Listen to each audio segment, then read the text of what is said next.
Hola, buenos días. ¿Cómo están?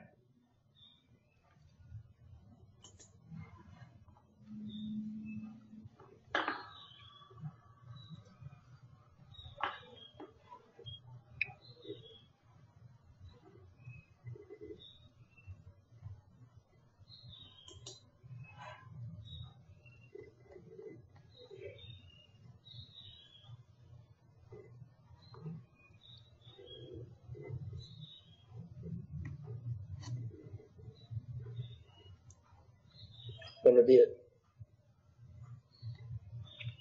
Buenos días, profesor. Buenos días. ¿Cómo han estado?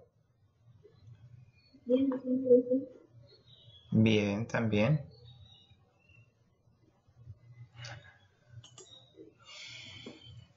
Voy a invitarles para que inclinemos el rostro. Vamos a orar. Querido misericordioso Señor, te damos gracias en esta hora de la mañana por tus bendiciones, por tu compañía.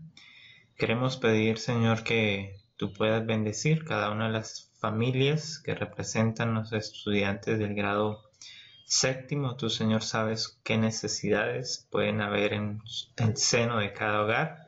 Y pedimos, Señor, que tú obres de acuerdo a tu santa y divina voluntad. Así como los amas a cada uno de ellos, puedas bendecir cada uno de sus familiares.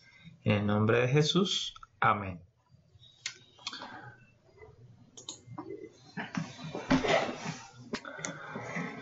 Bien, vamos a llamar a lista. Los que estén, por favor, me contestan para dejar la asistencia. Albornoz. Presente. Archila.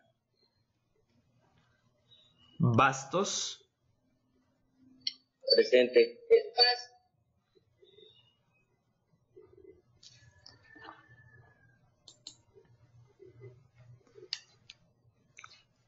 Colina. Farinango. Presente, profe. Gómez Michel. Presente. Guerrero.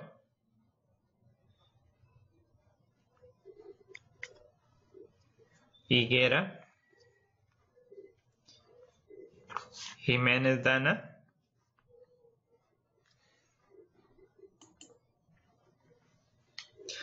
Jiménez Juan Camilo.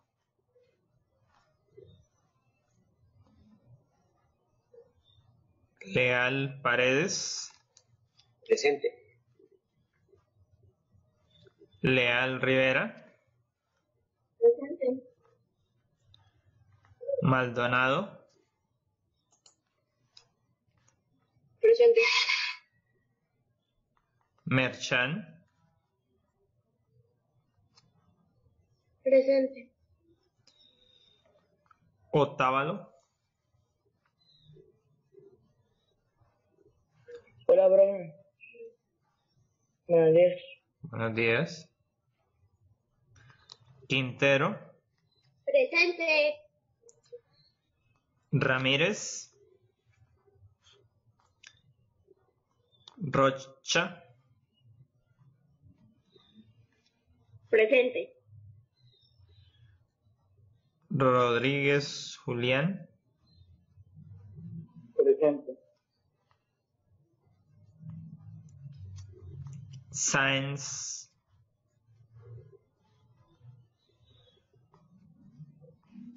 Sierra Valery.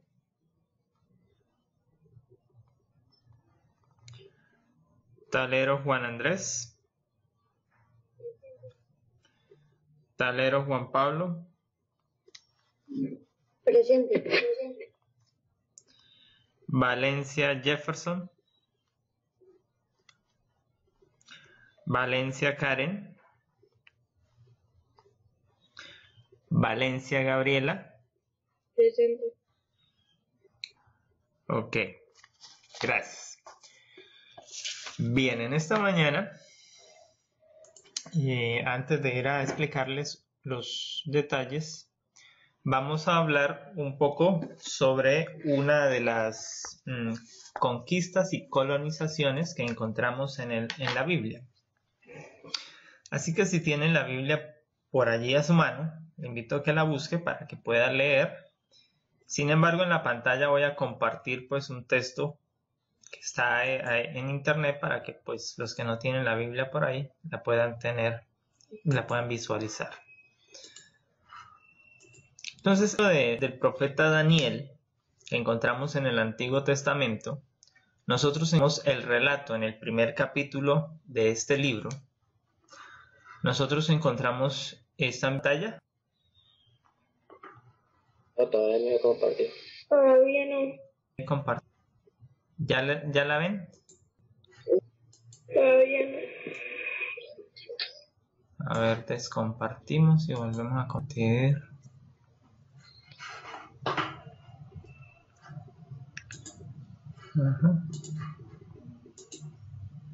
Ahora.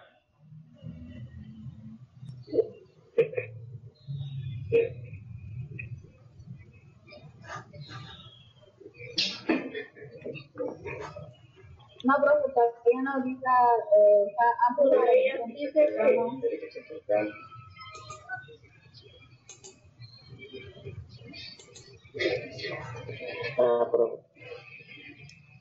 ya está listo. ¿Listo? Eso iba a decir porque ya hace rato que le volví a dar compartir.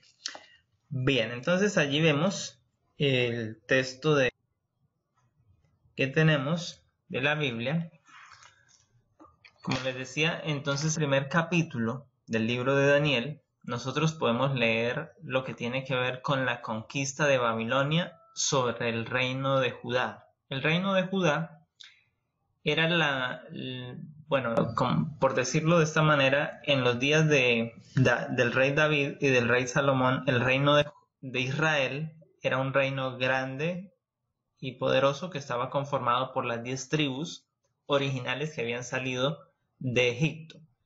Sin embargo, cuando terminó el reinado de Salomón, el reino se dividió en dos, en el reino del norte, que lo conformaban 10 tribus, y el reino del sur, que lo conformaban 2 tribus, entre las cuales estaba pues Judá, y por eso se le conoce al reino del sur como el reino de Judá. El reino del norte fue más liberal, más libertino, y se alejó más rápido de Dios. Por lo tanto, Dios lo entregó a la invasión de los asirios y se perdieron en la historia. Se les conoce como las 10 tribus perdidas de Israel. Así que no se sabe de su paradero.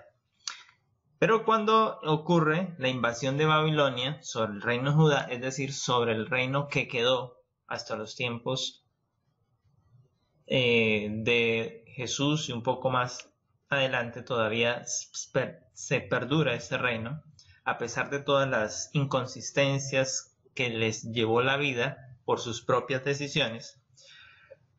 Recuerden que cuando Israel salió, cuando fue el pueblo escogido, que Dios lo recupera, lo liberta de Egipto, Dios le dice que si ellos son fieles, Él va a ser su Dios y va a estar con ellos. Pero si ellos se vuelven a Baal, si ellos se vuelven a los dioses egipcios, se vuelven a la idolatría, entonces Dios los abandonará. Pues en los días de Daniel, el pueblo de Israel estaba apartado de Dios, se había alejado de Dios, había abandonado a Dios. Y el rey de Israel, que era el rey Joacín, de hecho era un rey que no consultaba al profeta de Dios. El profeta de Dios en aquellos días, cuando Daniel apenas era un niño, era el profeta Jeremías. Y usted puede ir y leer en el libro de Jeremías cuál era la conducta del rey y cuál era el mensaje que Dios le enviaba a través de Jeremías.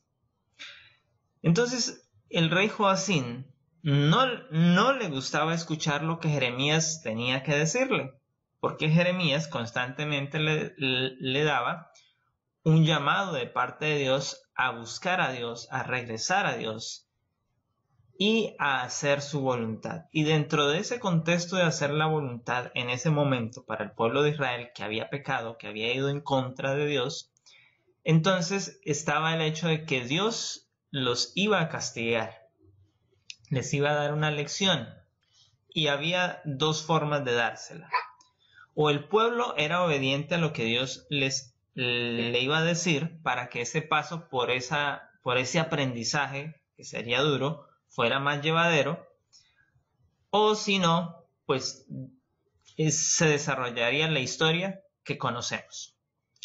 Entonces el rey no quiso obedecer a Dios, porque el mensaje que Dios le había enviado era que cuando llegara Nabucodonosor a invadir Judá, ellos debían recibirlo, debían aceptar que Nabucodonosor los invadiera, y entonces Nabucodonosor los trataría con misericordia, con benevolencia, y no sería un conquistador hostil.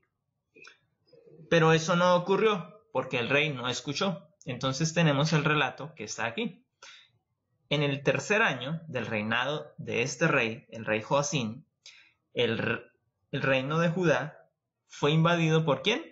Por Nabucodonosor, rey de Babilonia. El término que usa la Biblia para la invasión, para la conquista, en este caso es sitio. Sitio significa que llega y apuesta sus ejércitos alrededor de la ciudad y espera hasta que la ciudad se rinda definitivamente. Eso ocurrió en dos etapas. Primero, el rey vino con todos sus ejércitos y estuvo sitiando la ciudad de Jerusalén, la capital del reino de Judá. Y el papá de Nabucodonosor, es decir, el rey de Babilonia, murió. Por lo tanto, el rey encargado, que era Nabucodonosor, el rey regente, tuvo que regresar pues para los funerales de su padre, para los funerales del rey, y el sitio que había en contra de Jerusalén pues terminó por algún tiempo. Eso al rey al rey Joacín, al rey de Judá, y a los ciudadanos de Judá debió haberles dado la advertencia. Pero ellos dijeron, no, eso Dios, nosotros somos el pueblo de Dios, nosotros somos el pueblo escogido, a nosotros no nos puede ir mal, Dios siempre nos bendice, somos la niña de los ojos del Señor. Y bajo esa premisa siguieron actuando impíamente. Así que Nabucodonosor, terminado su duelo, regresó, sitió Jerusalén y esta vez la devastó. En esa devastación quemaron la ciudad, quemaron el templo de Dios. Aquí Daniel lo dice así: el Señor entregó en sus manos al rey de Judá. También tomaron los tesoros de la casa de Dios, los utensilios, los vasos, los tenedores, los trinchos, las lámparas, todo lo que había allí, y se las llevaron de la tierra de Judá a la casa del Dios de Nabucodonosor, es decir, lo llevaron a Babilonia. ¿Qué significa todo esto de utensilios de la casa de Dios? Significa el tesoro de la casa de Dios. Todas las vasijas que habían en el templo de Jerusalén eran de oro, de plata y de bronce, metales preciosos, que para esos días, al igual que en la conquista de América, significaban riqueza. Así que toda esa riqueza fue trasladada a Babilonia. Y dentro de ellos, pues también se llevaron a los judíos. Y entonces nos dice aquí el versículo 3 que trajeron de los hijos de Israel del linaje real de los príncipes, dentro de los cuales pues el relato nos dice que llevaron entonces a Daniel y a 3 de sus amigos. Versículo 6, entre estos que trajeron, dice, estaba Daniel, estaba Ananías, estaba Misael y estaba Azarías. Ellos eran miembros de la familia real, o sea, era de los príncipes de Israel. No eran hijos del rey, eran familiares del rey, eran de la misma familia real, descendientes de David, de Salomón, eran de esa familia, de ese linaje. Por lo tanto, los escogió. ¿Qué se está haciendo aquí en este proceso de colonización? Porque aquí empieza el tema de la colonización. Resulta que cuando se quiere dominar un lugar, usted debe cambiar. Si usted es el conquistador, usted tiene que cambiar la manera de pensar de las personas, y eso lo vimos en el contexto de la conquista y de la colonia, a través de cambiarles el pensamiento. Entonces se les enseña el idioma y se les enseña la religión del imperio que los está conquistando. Es lo que ocurrió con Daniel y sus amigos. Entonces dice el relato que fueron puestos allí en Babilonia para estudiar, para prepararse en el conocimiento babilónico. Y ahí es donde tenemos entonces el relato de que Daniel propone en su corazón no contaminarse con la comida del rey. Una prueba para alimentarse con verduras, con frutas. Era la voluntad de Dios, conforme ellos entendían que debía ser la alimentación saludable. En ese contexto, entonces, ya ellos estaban estudiando el idioma acadio, que es el idioma de Babilonia, y estaban siendo instruidos en la religión de Babilonia, la adoración a los dioses babilonios. De esa manera, entonces, estos jóvenes, que serían, de acuerdo a lo que lograran demostrar en su aprendizaje, podrían ocupar cargos en el funcionamiento del reino. Entonces, de esa manera, empezarían también a transmitir ese conocimiento al resto de sus conciudadanos, es decir, de los judíos.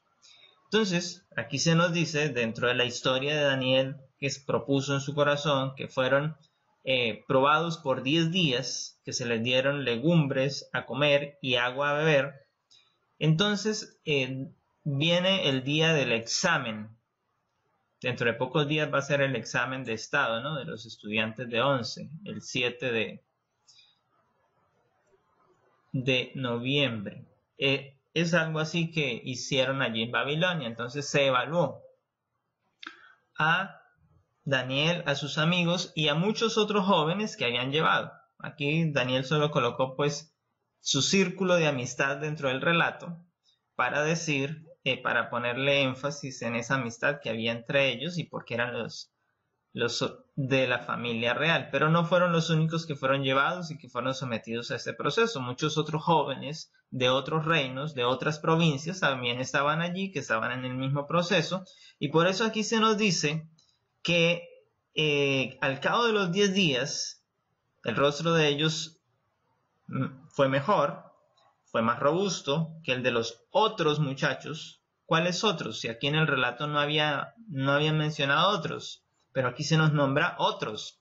De esos otros jóvenes que estaban en la escuela de aprendizaje de Babilonia y comían de la porción de la comida del rey. En ese momento, entonces podemos ver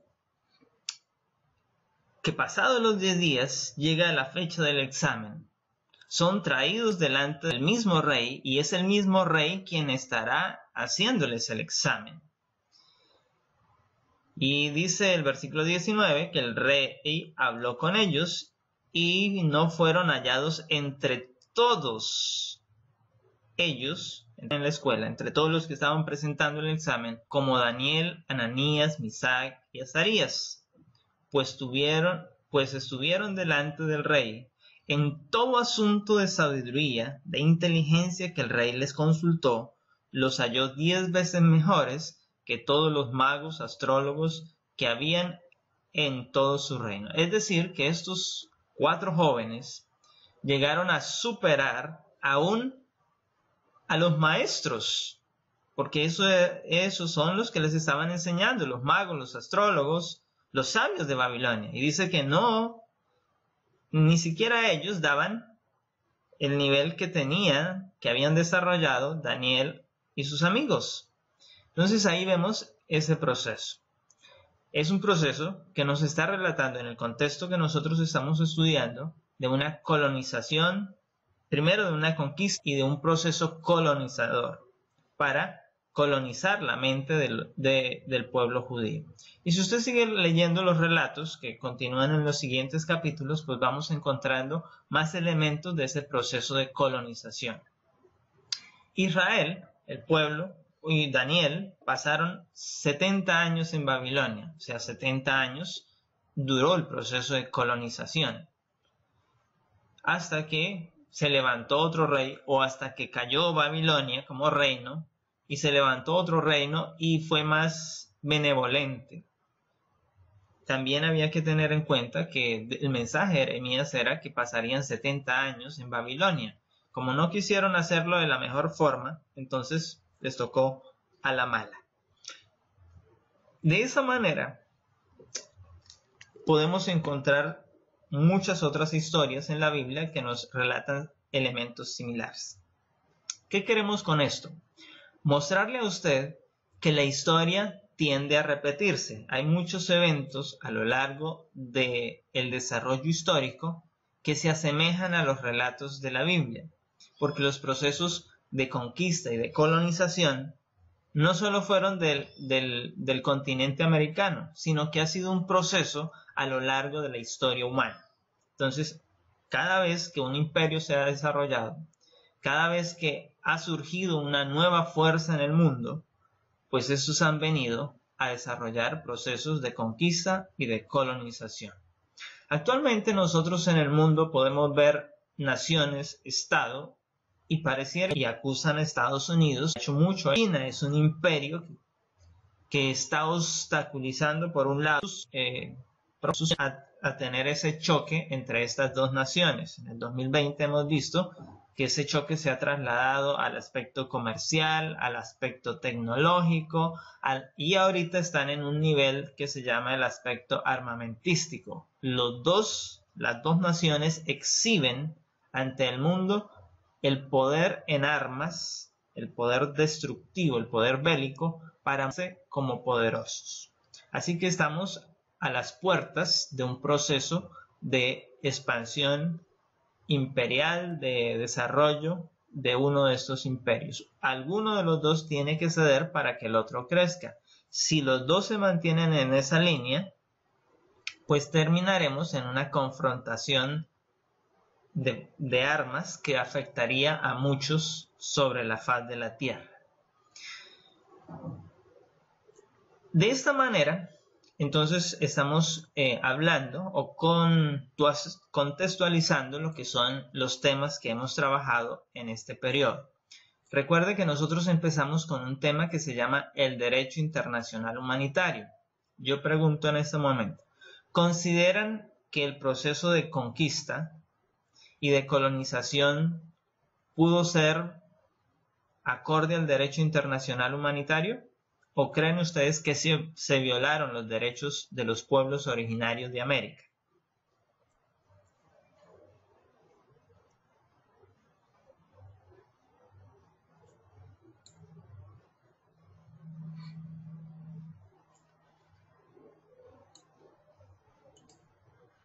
No, pero ¿No qué? no utilizaron los derechos humanitarios. Muy bien. No, en ese momento de la historia todavía no se hablaba de este tipo de derechos. Cuando trabajamos esto vimos que es apenas hasta en el siglo XX, así que estamos hablando de la conquista de América en el siglo XV, 1492, que inicia ese proceso con la llegada de los europeos a América, y no había esta cátedra, por decirlo de esa manera, que hablara al mundo de unas reglas para la invasión, para la conquista. Así que se violaron, si analizamos, se violaron todos.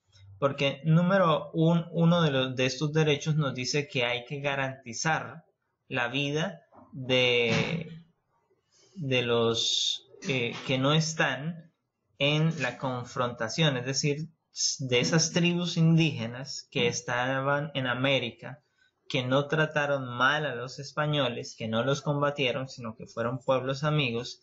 Los españoles debieron conservarles la vida, pero en el relato, en lo que vimos en los temas, es que los españoles los esclavizaron, usaron trabajo forzado, y el trabajo forzado va en contra del derecho internacional humanitario. Así que hubo una violación de estos tratados, como se les llama hoy en día, y fue muy violenta ese proceso de conquista y de colonización.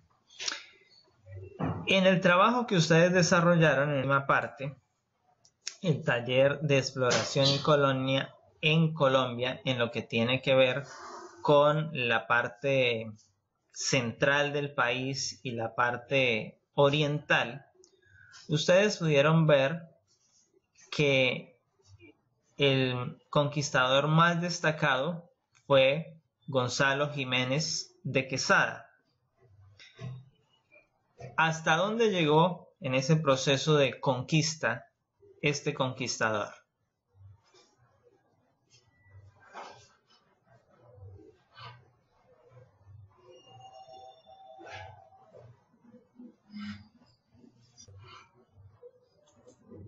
¿Sí? Repetir la pregunta, que no lo escuché bien. Pues él fundó Bogotá, profe. Ok, él llegó entonces, Gonzalo Jiménez de Quesada llegó hasta lo que nosotros llamamos el altiplano cundiboyacense, las zonas de las sabanas en las cuales está pues la capital de la República hoy en día, Bogotá. Y él es el fundador de la ciudad, establece allí y inicia eso permite ahora el cambio. Nótese que ya se está hablando de un proceso más formal, porque hasta ese momento yo les había presentado que los primeros fundaron unas ciudades en la costa norte. Destacamos de esas ciudades dos antiguas, que es Santa María del Darién y que es San Sebastián de Urabá. Que esas dos ciudades no llegaron hasta nuestros días, desaparecieron. Porque la una solo duró un año y la otra duró un poco más, pero no llegó hasta nuestros días. Y hablamos también de Santa Marta y de Cartagena, que fueron fundadas por otros dos conquistadores. De allí empezaron ese proceso de conquista. Y les hablé de los que fundaron entonces las ciudades del Pacífico. Y ahora entonces ustedes me están mencionando que en el taller que desarrollaron encontraron quién fundó lo que hoy nosotros llamamos la capital de la República. Que para ese momento de colonización toma una gran importancia porque al desarrollarse este centro o esta villa, la villa de Santa Fe, como se le llamó originalmente, entonces crece y llega esta colonia que venían nombrándose gobernaciones, que inicialmente estuvo la gobernación de Nueva Andalucía, que luego se repartió en dos, la gobernación de Urabá y la gobernación de Cartagena, y que con la gobernación de Popayán en el establecimiento del Pacífico, ahora se establecería también la gobernación de Santa Fe, y ya con este número de gobernaciones empiezan los españoles en un proceso de una organización más estable de su poder, de su centro de ejercicio político, y establecen lo que conocemos como el virreinato de la Nueva Granada, que es algo que llega hasta los tiempos de 1810-1819 en la gesta libertadora. Eso por allá. Muy bien. Entonces, son los temas que tenemos cubiertos así a grandes rasgos. Entonces, les recomiendo que estudien, que repasen, que si no han hecho los trabajos, recuerden que aquí en el panel de novedades, es decir, cuando usted ingresa a la clase de sociales séptimo que usted matriculó, existe una herramienta que dice ver todo. Esa está aquí en el mío y está allá en el suyo. Cuando usted presiona ver todo, él le dice todos los trabajos que desarrollamos en este periodo, todos los trabajos que él le mandó a realizar al estudiante. Y en su pantalla pues van a aparecer listadas allá en su sistema, en la versión de Classroom de ustedes, esa lista de trabajos y le van a decir cuánta nota obtuvo en los que ya calificamos, cuáles usted ya entregó, yo no he calificado, y cuántos le faltan por entregar.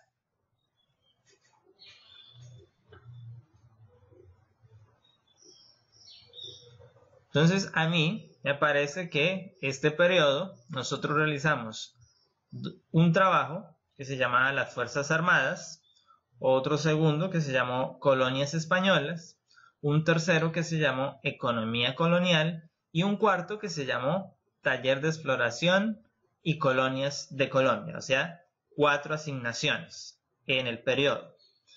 Y también pues para los que necesitaron nivelar el tercer periodo también les aparece esa opción y ahora les está apareciendo esta nueva opción que es un trabajo que necesitan realizar para la autoevaluación. Autoevaluarse, no es un trabajo, es desarrollar el sistema que está allí. Entonces de estos 4, bueno, de los que le aparezcan allí, a mí me aparece aquí cuántos han entregado, cuántos he calificado, cuántos me faltan por calificar. A usted le aparecen allá listadas, aquí en vez de aparecerle esto, le aparece la nota y si lo entregó, no lo entregó, si está pendiente, no lo ha hecho. ¿Listo? Eso es lo que le va a aparecer. Entonces aquí, en el caso de la autoevaluación, por favor, deben tener en cuenta este proceso de autoevaluación que les va a permitir a ustedes desarrollar ese 10% que mínimo es 60. Es decir, si usted no se evalúa, no se autoevalúa, yo le asignaré un 60. Eso es lo que hemos determinado. Entonces aquí hay una instrucción. Por favor, léala. Dice que debe descargar el archivo. ¿Y cómo lo descarga? Usted le da clic ahí dice darle clic aquí para descargar el archivo.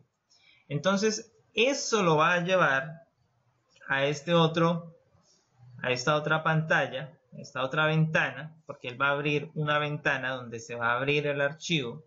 Usted no podrá modificar ni llenar nada. Si usted trata de hacerlo, el sistema le va a decir que tiene que pedir un permiso. Porque yo lo que le dije en la instrucción es que descargue el archivo, no que lo llene ahí. Le van a aparecer una flechita hacia abajo. Cuando usted da clic a la flechita o pasa el mouse sobre la flechita, dice descargar. Lo que tiene es que pinchar ahí para ejecutar. Usted eso le permite generar una copia de este archivo en su computadora que usted podrá manejar, que podrá llenar sin ningún inconveniente. Y esa copia es la que va a adjuntar como la entrega de esa autoevaluación. Si usted empieza a diligenciarlo aquí, él le va a dar un mensaje de error y va a decir no se puede llenar, no se puede diligenciar, tiene que pedirle permiso al administrador y eso entonces no le va a funcionar. Entonces por eso es que no sirve de esa manera. Bueno, entonces eso es lo que tiene que ver con la autoevaluación. Entonces usted la diligencia me lo hace llegar y eso recuerde que le cuenta como el 10% de su proceso de notas. Por ahora tengo aquí que ya hay uno que lo desarrolló. Tenga en cuenta que hay plazo hasta el 8 de noviembre para que haga la autoevaluación. No deje que se pase esa fecha. Hágala a tiempo. Después de esa fecha le dejaré el 6, así usted me haga la entrega del formulario resuelto. Pero hay unos tiempos determinados. Entonces cumplamos con esos tiempos y demás. Hoy también les enviaremos a través de los titulares las fechas de los exámenes de la semana entrante. El día lunes es un día festivo, así que no habrán exámenes. El primer examen se dará el día martes, que será la prueba de Instruimos. Desde ya, por favor, actualicen la plataforma, el aplicativo, para que el día de la prueba no tenga inconvenientes. Y el día antes vuelva a realizar una revisión si todo está funcionando bien, para que entonces el próximo martes pueda desarrollar esa prueba sin dificultades. Y a partir del miércoles entonces tendrán los exámenes por materias de acuerdo a cómo se han planeado, de acuerdo a cómo se han asignado. Eso es así a grandes rasgos. Si usted no ha entregado los trabajos que dejamos pues al principio, por eso les hablaba ahora de cómo ver qué le falta y qué no le falta, pues haga esas entregas lo antes posible para que podamos calificarlas y entre más rápido, ahorita ya no se las voy a calificar sobre 100, esas que fueron allá que usted tiene atrasadas, se las voy a calificar sobre 8. Y así será durante la semana de los exámenes finales. Después de eso, entonces ya ayer les compartieron una imagen con las fechas de fin de periodo. Después de eso ya valdrán menos. Y entre más tiempo pase, pues van a valer menos. Por eso es importante hacerlas a tiempo, porque si la responsabilidad tiene un valor dentro del proceso de entrega y desarrollo de la actividad. Y justamente es lo que nos garantiza que no la califiquen sobre 100, lo cual significa que yo puedo sacarme mejor nota, porque si todo me queda bien me van a poner 100, pero si la entrego tarde, si la entrego fuera de tiempo, aunque me quede todo bien, solo me pondrán 80, o sea, ya perdí de entrada 20 puntos. Entonces es lo que quienes han sido diligentes, quienes han sido cumplidos, han tenido a su favor, y quienes no, pues van a ir perdiendo esa puntuación. ¿Listo? No sé si tengan alguna inquietud, alguna pregunta.